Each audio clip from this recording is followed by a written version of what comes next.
let's talk about Nakobe Dean.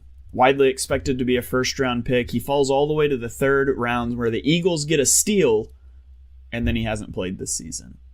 He's only played 2 defensive snaps coming into this game, but Kyzir White goes down with an injury. He's thrust into the game. This is the first snap that he's on the field. The Titans are going to run an inside zone, and so you've got your zone blocking going this way. The Eagles are in a 4-down front. They've been bad defending the run out of 4-down fronts this year. It's very important that the linebackers trigger quickly downhill. And so watch, this is Nakobe Dean. Watch his first step and where he meets his blocker. The line of scrimmage is at the 31. He's triggering downhill. Boom, he makes contact at the 32-yard line. We're just 1 yard past the line of scrimmage. He's able to get a hand on Derrick Henry, and he brings him down. Again, this is a 4-man front. It's very important how you fit the gaps. Nakobe Dean has the A gap. TJ Edwards has the B gap on this side. Darius Slay is fitting the C gap over here. Everyone has to get to their gap, and they've got to win. Don't let these double teams climb to the second level. The idea is we're going to double team right here, and then we'll climb to the second level and seal you out of the play. But with his first step, Dean gets into the hole. He forces Henry to sort of have a little cutback, and then he's able to make the tackle. Impressive first play from Dean. This is the second play that he's on the field. He's going to be a quarter flat defender. That means he's responsible for anything out into the flat while these guys are in quarters zones. And again, they're going to target Dean. They're going to run like a little stop route here that's designed to get in his way so they can throw this flare route to the tight end and just watch him diagnose. He's going to avoid the pick. He triggers out there. Look at that speed. Look at that recognition. He gets out and he's able to make the tackle, turns it into a 3rd and long.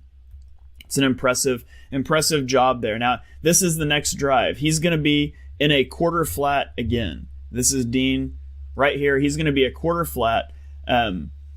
This is going to be a vertical route that sort of comes inside, and then it's going to be an out route. So this out route does not get deep enough to be considered a vertical route where the safety becomes responsible for it. This is his route all the way. And so watch Dean here. He's with it in phase. He's able to make the tackle. Minimal gain. That's good coverage instincts from a linebacker that hasn't played very much this season. He hasn't played in this defense, and yet he's out here covering these routes really well. Again, we're going to see this is going to be quarter, half. This cornerback and safety are in quarters coverage. This is going to bail out into a half zone. And so on Nakobe Dean's side of the field, we're in quarters coverage. And so if you'll watch this vertical route, I think it's going to be like an in-breaking route. I'm not sure because he falls down, but it's something like this.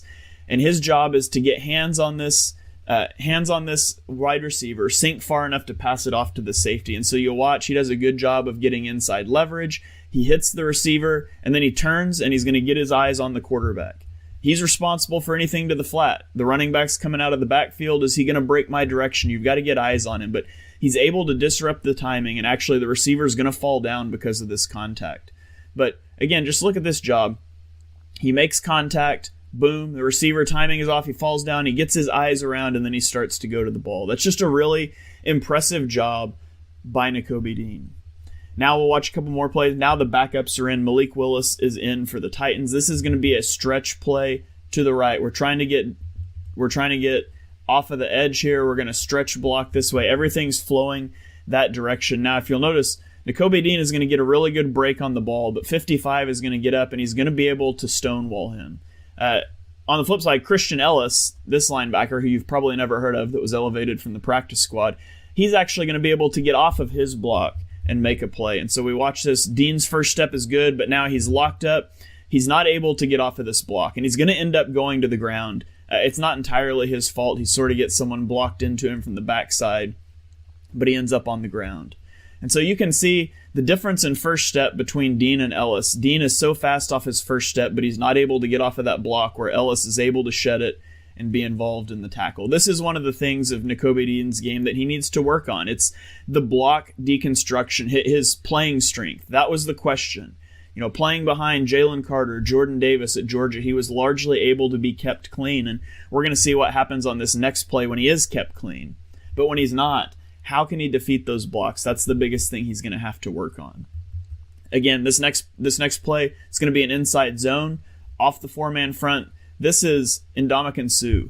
Poor guy. Somebody had to still be out there with the backups in play. There's just not enough to take everybody out. And so Suh is out here. And he's just going to dominate this double team. And Nakobe Dean is going to come in and light this play up in the backfield. And so, again, watch his just triggering downfield through the hole, makes the tackle. A good wrap-up, tackle for loss. And again, you can see here, 75 is supposed to hit Sue and then climb to the second level, but Sue just does a great job of getting his arm over and kind of just brushing by him right there. Boom. Gets that arm over the top. That's just teaching tape for a defensive tackle. Gets the arm over the top, throws him to the side. Now there's nobody there to get Dean, who's done a great job of flowing to this play already. And just downhill, boom, makes a tackle. Tackle for loss. Great play there by Dean, and it's made possible by Sue up front. And then the last one here, we've got Dean. He's going to come downhill again. Pretty well, he's going to take on contact with 55, and he doesn't really get off the block. Again, this is the thing with him, but he is going to continue to fight, and purely on effort, he's going to eventually get off, and he's going to be able to come over and get involved in the tackle on the right side. So if we watch it here, boom, he's engaged. He's not really able to shed super well. Maybe he gets held a little bit as he tries to pull away.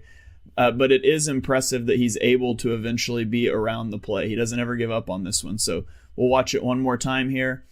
Takes on contact. The run's got to go to the outside, so he's trying to get off. Missed tackle by a linebacker.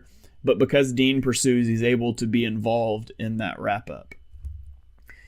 Dean entered the game because Kyzir White was injured. And we saw the flashes, right? He only played 15 snaps, 27% of the snaps, but he led the team in tackles with 6. He had the tackle for loss.